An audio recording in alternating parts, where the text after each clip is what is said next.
అంతా బాగున్నప్పుడు ముఖం మీద చిరునవ్వు ఉండడం ఎవరికైనా సాధ్యమే. క్రైస్తవుడికి ఏముంది గొప్పతనం? నా కణితి క్యాన్సర్ మాయమైపోతే నవ్వడం ఒక హిందువు నవ్వుతాడు, ఒక ముస్లిం కూడా నవ్వుతాడు, ఒక నాస్తికుడు కూడా నవ్వుతాడు. క్రైస్తవుడికే ఉంది గొప్పతనం. కానీ లోపల ఏమీ మాయమవ్వకుండానే జబ్బు అలాగే పెట్టుకుని సఫర్ అవుతూ కూడా బయటికి నవ్వగలిగానంటే అది ఒక క్రైస్తవుడికి అర్థం ఉంటుంది. I have got 25 years. ఈరోజు నేను సిల్వర్ జూబ్లీ చేసుకున్నాను. నా kidney problem silver Jubilee year ఇది. నాకు పెళ్లి కాలేదు కాబట్టి 25th anniversary నాకు లేదు. ఇదే నా 25th anniversary.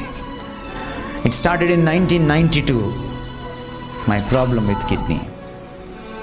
నేను దాని దేవుడిని అడిగాను, నువ్వు నా కోసం చచ్చిపోయావు, నేనేం అడగలేను, తీసేయమని కూడా నేను అడగలేను. నీకు ఇష్టమైతే తీసేయలేకపోతే ఉంచేయి, బట్ నీ కృప నీవు నాకు చాలు.